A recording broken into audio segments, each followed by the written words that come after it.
여러분들은 극지를 얼마나 알고 계신가요? 몇 년 전만 해도 극지라는 곳이 우리에겐 아주 생소한 곳이었는데요. 요즘 급격한 환경 변화로 뉴스에서도 많이 등장한답니다. 어쩌면 여행자들에겐 극지가 마지막 여행지 버킷리스트 중 하나이지 않을까요? 많은 호기심을 자극하는 신비롭고 흥미로운 극지의 자연환경을 들여다볼까요? 지금 보이는 그림에 어떤 동물들이 보이시나요? 네, 북극곰과 펭귄입니다. 캐릭터에서나 광고, 애니메이션 등 각종 매체에서 북극곰과 펭귄이 사이좋게 한 동네에 살며 친구로 지내기도 하죠. 가상의 세계에선 사람이든 동물이든 또는 어느 지역에 살든 같이 모여 살 수 있고 서로 친구도 될 수 있습니다. 하지만 현실에서는 아니죠. 북극곰과 펭귄은 왜 친구가 될 수 없을까요? 바로 사는 곳이 다르기 때문입니다. 과학자들도 우리와 비슷한 의문을 가졌고 20세기 초 남극의 펭귄을 스발바르 군도 등 북극으로 옮겨와 실험을 진행했었는데요. 어떻게 됐을까요? 안타깝게도 모두 살아남지 못했었습니다. 남극과 달리 북극은 포식자가 많기 때문입니다. 단순히 지역적으로 봤을 때 북극곰은 북극에, 펭귄은 남극에 살고 있는데요. 이 두 친구들이 살고 있는 극지는 어떠한 환경인지 알아보겠습니다. 극지는 어디를 극지라고 할까요? 지구의 양 끝이며 북극, 남극을 통칭하는 말입니다. 그럼 극지라고 하면 어떤 곳이 떠오르나요?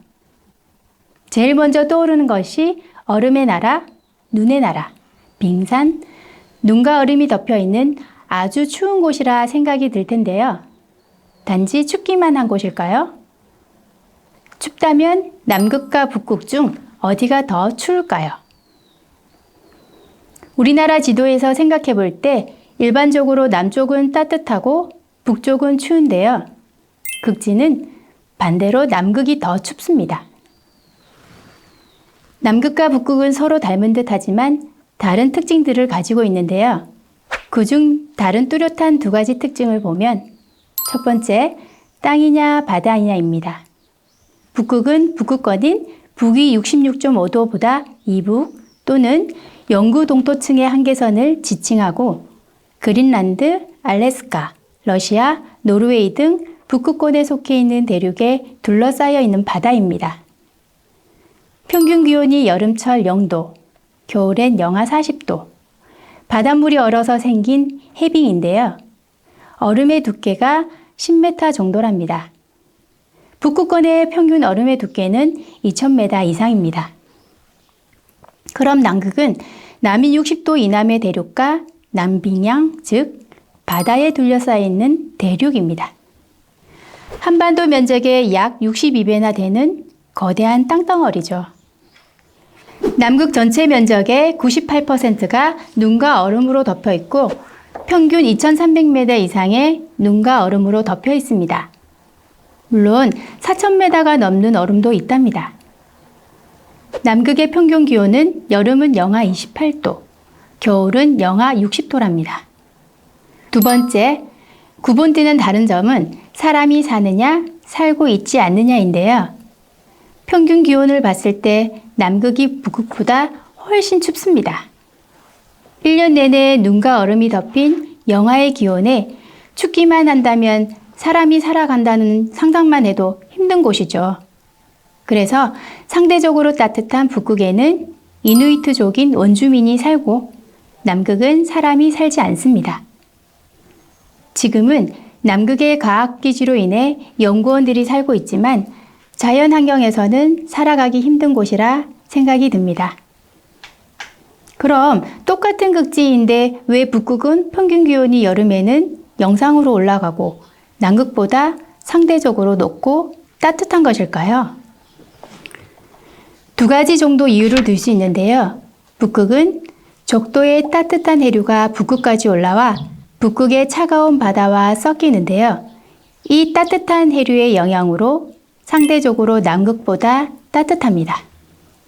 이와 달리 남극은 북극 대륙 주변을 감싸고 도는 남극 순환류가 발달되어 있어 저위도의 따뜻한 해류가 남극 바다로 유입되는 것을 막아주는 역할을 한답니다.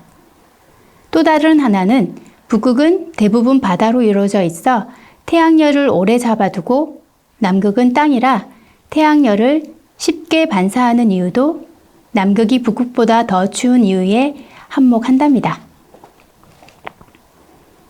남극과 북극으로 가기 위해선 관문 도시를 거치게 되는데요.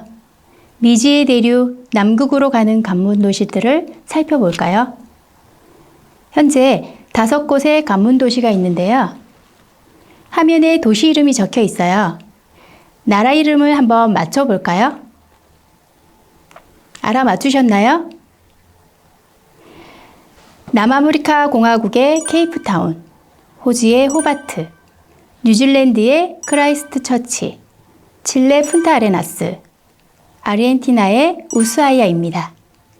이렇게 5개 관문 도시를 거쳐 남극으로 들어가게 된답니다. 우리나라에서 남극으로 가는 관문 도시는 2곳인데요. 남위 62도에 위치한 세종과학기지는 칠레 푼타아레나스에서 남극 74도의 세종과학기지는 뉴질랜드 크라이스트처치를 거치게 된답니다. 세종기지 가는 기준으로 한국에서 가는 길은 한국, 파리, 산티아고, 푼타아레나스, 프레이기지, 고무보트나 소형배 이렇게 해서 최종 목적지인 세종기지에 도착하게 되는데요. 프레이기지에서 세종기지로 들어갈 때 기상이 좋을 땐 약 30분의 배를 타야 하는데요. 예전엔 고무보트인 조디악을 이용했지만 지금 세종 1호, 세종 2호 선박이 추가되어 바닷물을 뒤집어 쓰지 않고 조금 편안하게 기지로 이동할 수 있답니다. 기상이 좋으면 평균 32시간의 긴 여정이랍니다. 북극도 과학기지 기준 우리나라에서 가려면 관문 도시를 거치는데요. 한국 런던이나 프랑크푸르트 오슬로, 노르웨이 트롬소, 롱이어비엔인데요. 배는 이용하지 않고 비행기와 경비행기를 이용한답니다. 평균 18시간의 비행시간이 걸린답니다.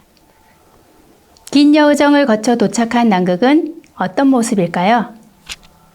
위성에서 보면 바다 위에 떠 있는 거대한 빙산처럼 보이겠지만 눈을 다 걷어내면 거대한 대륙, 이런 모습이겠지요.